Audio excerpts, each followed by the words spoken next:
Lalu pemirsa, bagaimana agenda Forum Air Dunia di Bali untuk hari ini dan seperti apa upaya pengamanan terhadap para delegasi negara undangan? Kita sudah bersama dengan rekan Rehana Beziah di Badung, Bali.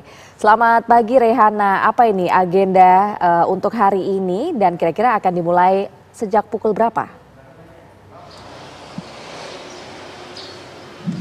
Ya baik, selamat pagi Ebony Mala dan juga pemirsa. Memasuki hari keempat World Water Forum atau Forum Air Sedunia, memang nantinya akan ada sejumlah isu yang dibahas oleh para pemangku kepentingan. Jikalau kita lihat di beberapa hari kemarin, meeting ataupun pertemuan ini berfokus kepada beberapa topik, diantaranya adalah ada thematic season, regional season, dan juga high level season. Khusus di hari ini nantinya akan ada Melasti Water Carnival di Melasti Beach pada jam 18.30 waktu Indonesia bagian tengah. Kemudian juga jika dilihat Ebony, Mala, dan juga pemirsa, untuk meeting di hari ini akan berfokus kepada scientific season.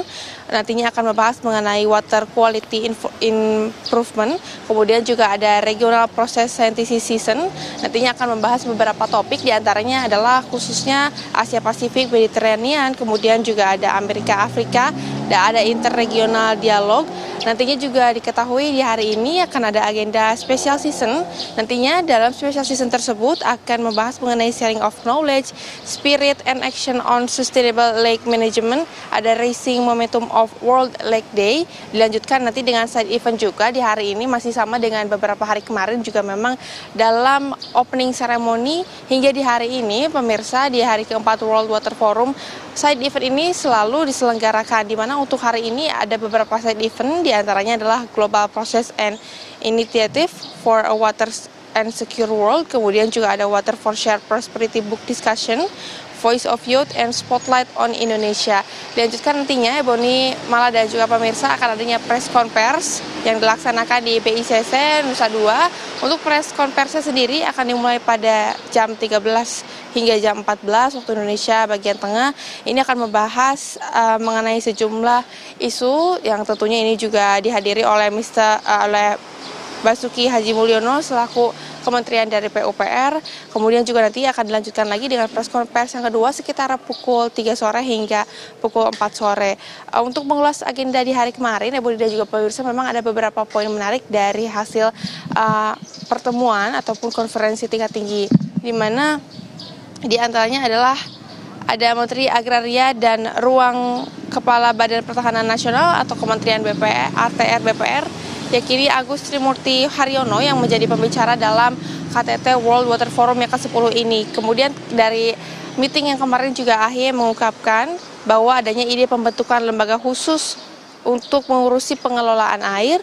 AHY juga mengatakan harus bisa berkoordinasi antara sektoral untuk membuat air bisa berfungsi demi kesejahteraan bersama. Di sisi lain juga ada Menteri Dalam Negeri yakni Tito Karnavian yang menekankan bahwasannya kontribusi ini penting untuk pemerintah daerah dalam mendukung pengelolaan air, dan juga di pertemuan ke World Water Forum ke-10 ini antara lokal dan juga regional government. Untuk yang pertama, kemarin juga sempat dibahas oleh Tito bahwasannya untuk memberdayakan air sebagai sumber daya kehidupan bagi manusia. Kemudian ada poin yang kedua yang menarik adalah strategi pengelolaan dan pembiayaan infrastruktur air yang berkelanjutan.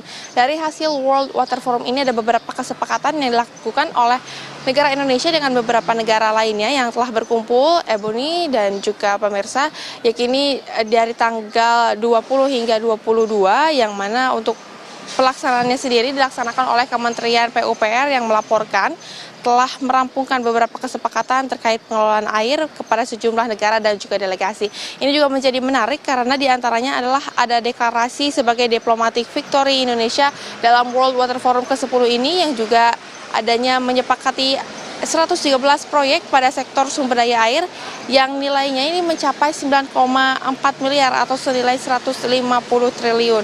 Ada juga sumber daya air ini tentunya sangat berguna dalam mengatasi persoalan air yang ada di dunia. Hasil dari deklarasi World Water Forum ini juga telah diumumkan oleh beberapa tokoh pemirsa yakini adalah untuk mengangkat 4 tema inisiatif baru, diantaranya adalah penetapan World Lake Day, kemudian juga pendirian Center of Excellence di Asia Pasifik, ada pula tata kelola air berkelanjutan di negara pulau-pulau terkecil, kemudian dilanjutkan yang terakhir adalah penggalangan proyek-proyek air. Untuk sistem pengamanannya sendiri, sedari kemarin nih di opening ceremony bahkan hingga saat ini juga memang TNI dan Polri telah meninjau beberapa persiapan untuk setiap harinya dengan berjaga di beberapa pos yang telah ditunjuk begitu. Kemudian juga dalam World Water Forum ke-10 ini juga yang diselenggarakan di Bali, di tempat saya menggambarkan saat ini, dalam kunjungannya tersebut dari TNI Polri, kemudian juga ada dari beberapa delegasi untuk memastikan bahwa persiapannya termasuk keamanan hingga sejauh ini telah berjalan dengan baik. Kemudian juga untuk pengamanan sendiri dilakukan di beberapa tempat yang termasuk ini dalam ring 1, ring 2, hingga ring 3 untuk memaksimalkan acara ini akan berjalan dengan lancar hingga nanti di tanggal 25 acara World Water Forum ini resmi ditutup. Kemudian juga tidak hanya jalur darat saja, pengamanan juga dilakukan melewati jalur udara, di mana ada 2 kapal, 2 helikopter yang telah dipersiapkan, maksud kami. Kemudian juga di jalur laut telah dipersiapkan juga ada 2 kapal yang berjaga di sekitaran titik di wilayah pantai untuk mengamankan selama acara KTT World Water Forum ke-10 ini. Demikian informasi sementara. Baik, terima kasih atas informasinya Rehana Mezia langsung dari Bali.